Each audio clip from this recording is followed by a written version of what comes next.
Ellen Hay, I'm Professor of Public International Law at the Erasmus School of Law, Erasmus University in Rotterdam.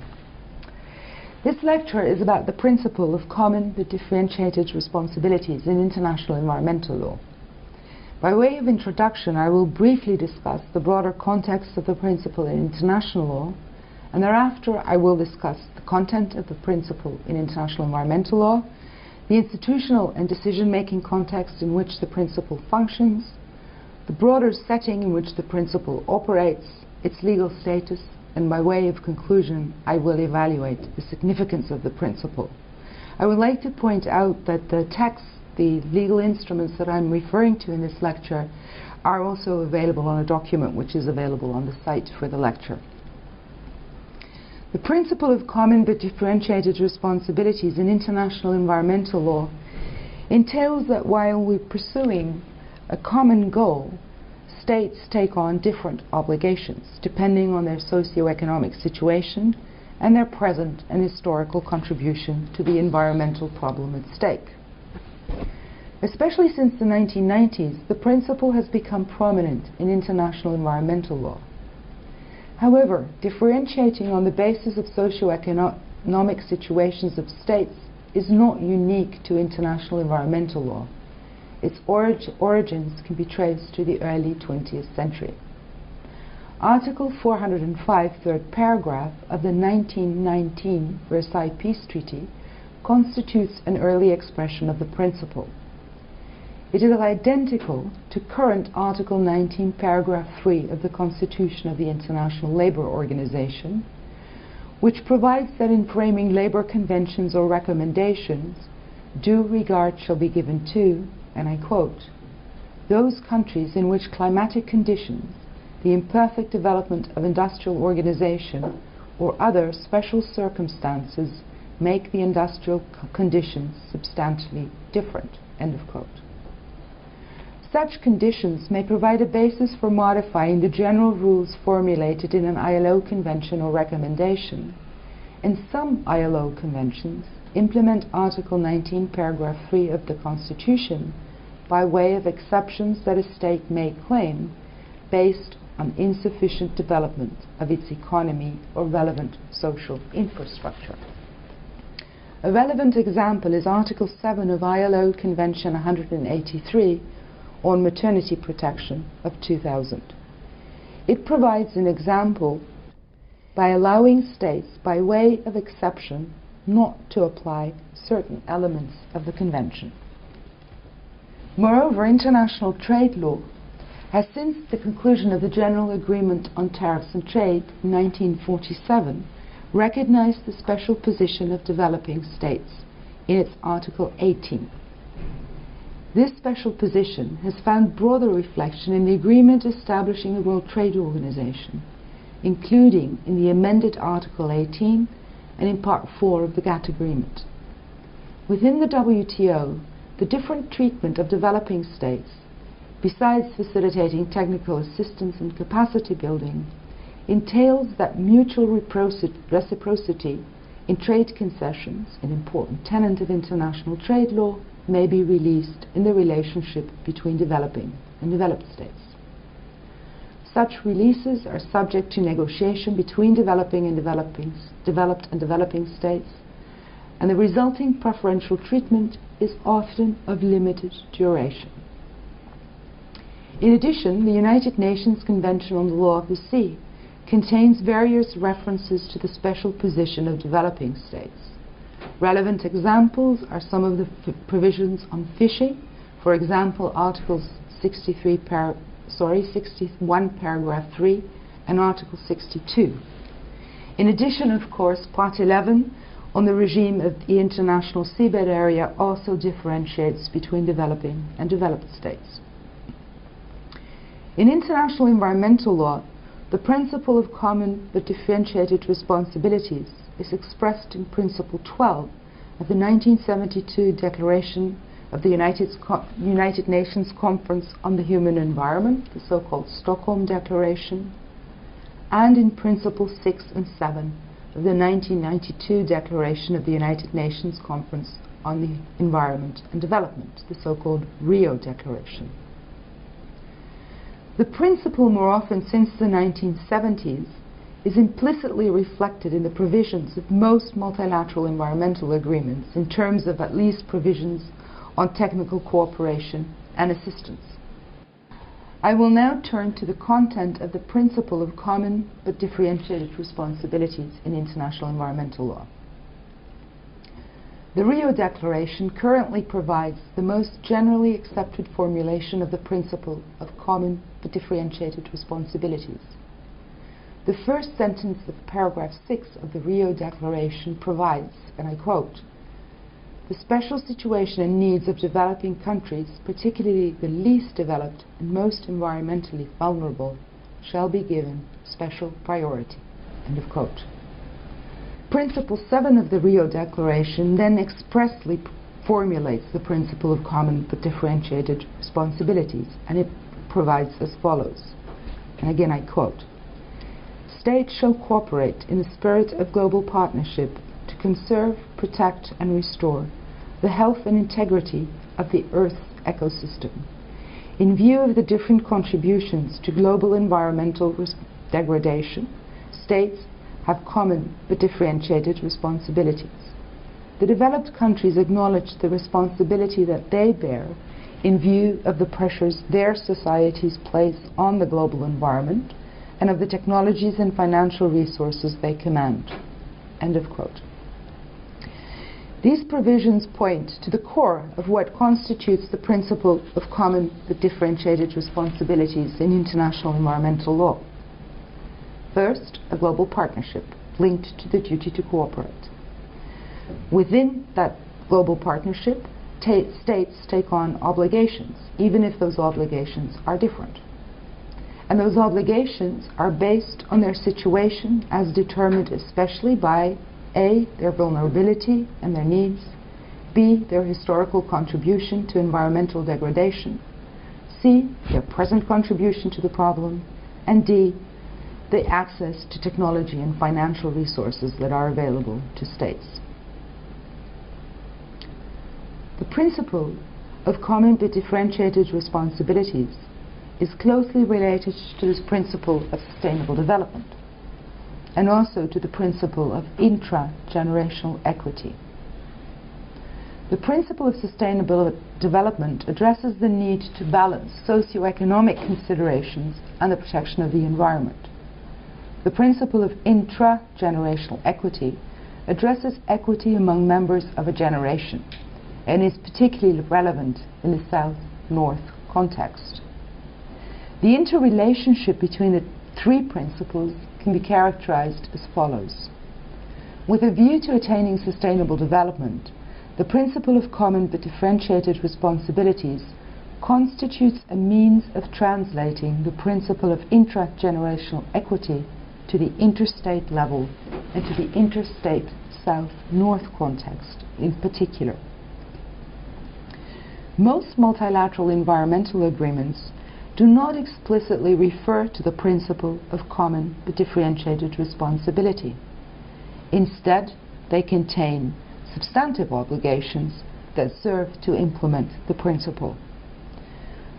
The 1992 United Nations Framework Convention on Climate Change, however, is an exception.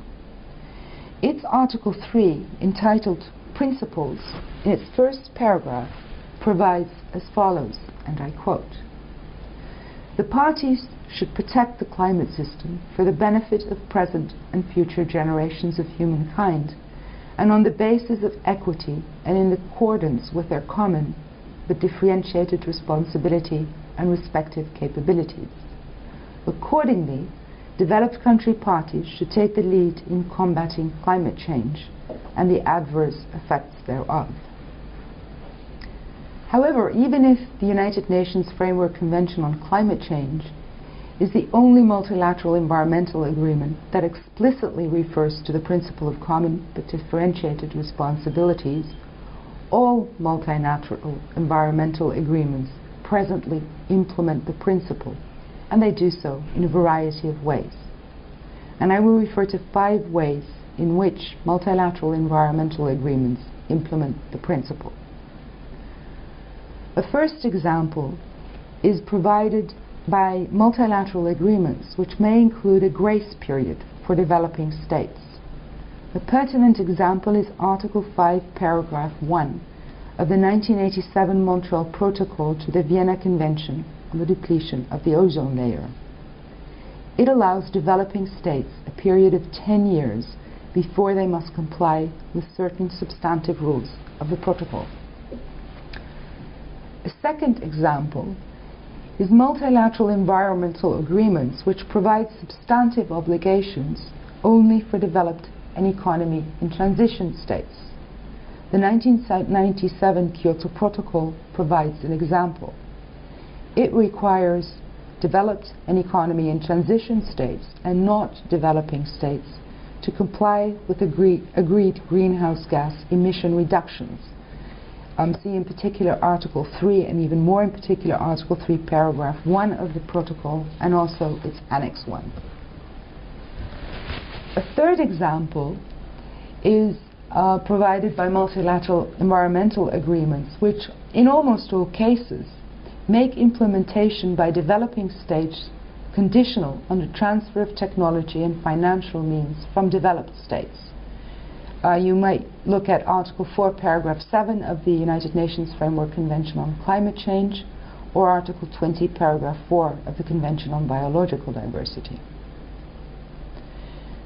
Now, the provisions requiring the transfer of technology and financial means from developed to developing states to a large degree are implemented through so-called financial mechanisms. Again, if you want to look at a provision, at a relevant provision, look at Article 21 of the Convention on Biological Diversity, or again Article 21, but this time of the United Nations Convention to Combat Desertification. Now, these financial mechanisms are to a large extent, so the financial mechanisms which implement the obligation of developed states to transfer financial means and technology to developing states, the mechanisms through which this is realized to a large extent are linked to the International Bank for Reconstruction and Development, also known as the World Bank. A fourth example is provided by multilateral environmental agreements which provide special substantive rules for the relationship between developing and developed states. And in this case, the 1995 amendment to the Basel Convention on the Control of Transboundary Movements of Hazardous Waste and Their Disposal provides an example. The amendment to the Convention bans the transboundary movement of hazardous waste between developed and developing states. Now, please note that this amendment has not entered into force in July 2010, the time of recording. This means that Decision 2/12 of the Conference of the Parties to the Basel Convention applies. And this decision also bans the transboundary movement of hazardous waste between developed and developing states, even if it is not legally binding. Lastly, fifthly, the compliance mechanisms that function within the context of most multilateral environmental agreements provide that in case of non-compliance, the state may be offered assistance in order to bring it back into compliance with the agreement. These provisions, of course, benefit developing states and states with economies in transition and not developed states. I now turn to the institutional and decision-making context in which the principle operates. In fact, the principle of common but differentiated responsibility is at the source of a very complex institutional and decision-making structure that is applicable in international environmental law, especially in the South-North context. At the basis of this structure are the various multilateral environmental agreements, such as the Convention on Biological Diversity, the UNFCCC, the Convention to Combat Desertification, and many others. These multilateral environmental agreements, as mentioned, contain provisions that require the transfer of technology and financial means, and provisions that establish a financial mechanism. The transfer of technology and finances, to a large extent, takes place through funds linked to the World Bank, such as the Global Environment Facility, which functions as the financial mechanism for most multilateral environmental agreements. In addition, the World Bank and the Global Environment Fund also administer other funds that contribute to the implementation of multilateral environmental agreements, in particular the United Nations Framework Convention on Climate Change. Relevant examples are the Prototype Carbon Fund, the Biocarbon Fund, and the Least Developed Country Fund. Due to this manner of proceeding, the World Bank is in a position to play a coordinating role in international environmental law, especially in the South-North context. Based on decisions taken by the conferences of the parties to multilateral environmental agreements, competences have thus been attributed to the World Bank and funds linked to the bank. As a result, a shift in decision-making procedures has taken place. From the one state, one vote system, and in practice mostly decision-making by consensus, which is prevalent in the multilateral environmental agreements, to the weighted voting system employed in the World Bank, or to the various decision-making procedures applied by the funds. And the decision-making procedures applied by the funds include, for example, equal participation of donor and recipient states in the Global Environment Facility, and decision-making by both public and private entities from developed states that invest in the Prototype Carbon Fund. This complex institutional and decision-making structure has given rise to a body of norms and decision-making procedures, which, especially due to the large-scale involvement of international institutions, qualify as international administrative law.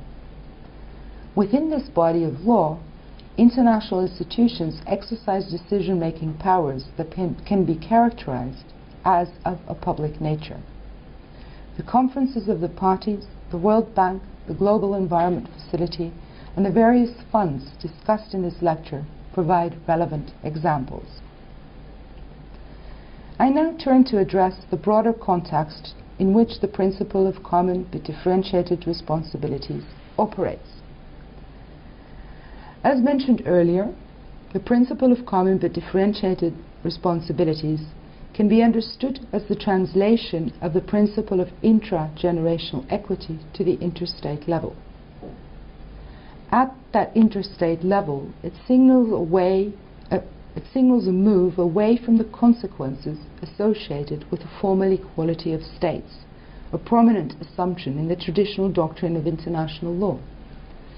Formal equality entails that de jure, that is in terms of law, all states are assumed to be equal and, importantly, subject to the same rights and duties, regardless of their socio-economic characteristics. This assumption entailed that traditional international law did not play a significant role in decreasing, de facto, the real inequalities between developing and developed states. During the 1970s, these inequalities resulted in calls for the establishment of a new international economic order on the part of developing states. While the new international economic order never emerged, articulation of environmental problems as of common concern provided developing states with an opportunity to voice their demands regarding a more equitable international legal order and assistance from developed states.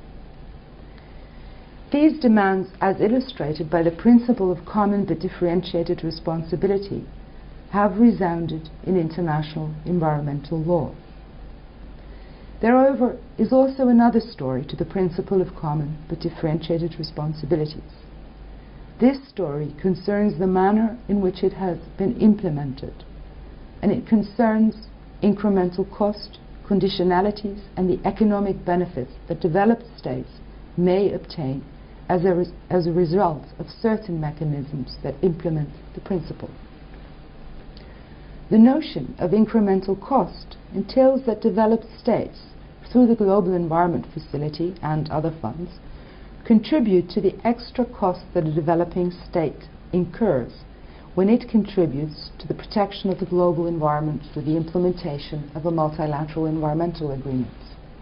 In other words, a developing state that plans to undertake a project for national benefit may request funding from the global environment facilities for purposes of transforming that project into a more environmentally friendly project that benefits the global environment.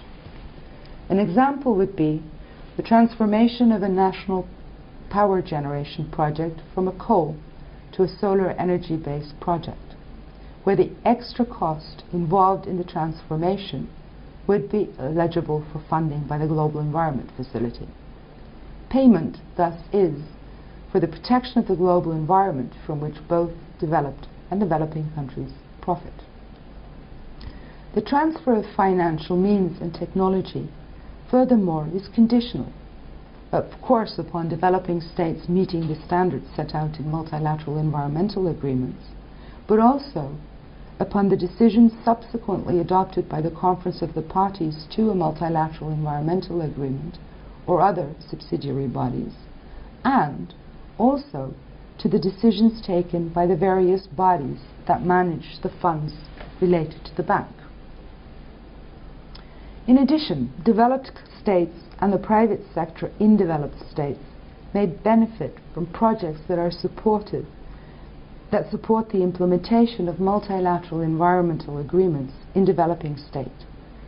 Cases in point are projects implemented on the basis of the flexible mechanisms of the Kyoto Protocol, for example, through the Prototype Carbon Fund or the Clean Development Mechanism.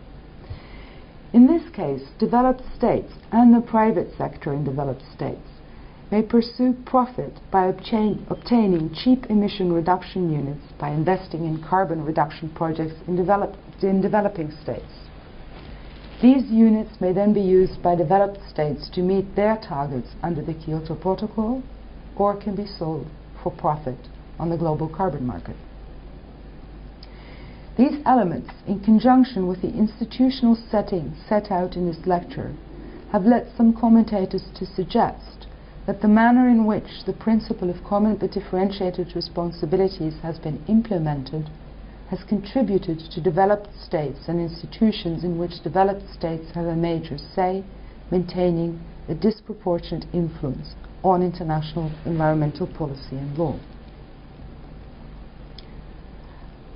I now turn to address the legal status of the principle of common but differentiated responsibilities. The principle of common but differentiated responsibilities clearly has normative implications, i.e. implying commitments, possibly duties, on the part of developed states vis-à-vis developing states. The principle, however, is unlikely to qualify as a rule, given that it cannot apply in an all-or-nothing fashion. It is thus more likely to qualify as a principle. Whether it has legally binding status as a principle is more difficult to determine, as it is not an explicit element of the texts of most multilateral environmental agreements, the UNFCCC, the United Nations Framework Convention on Climate Change, being the exception.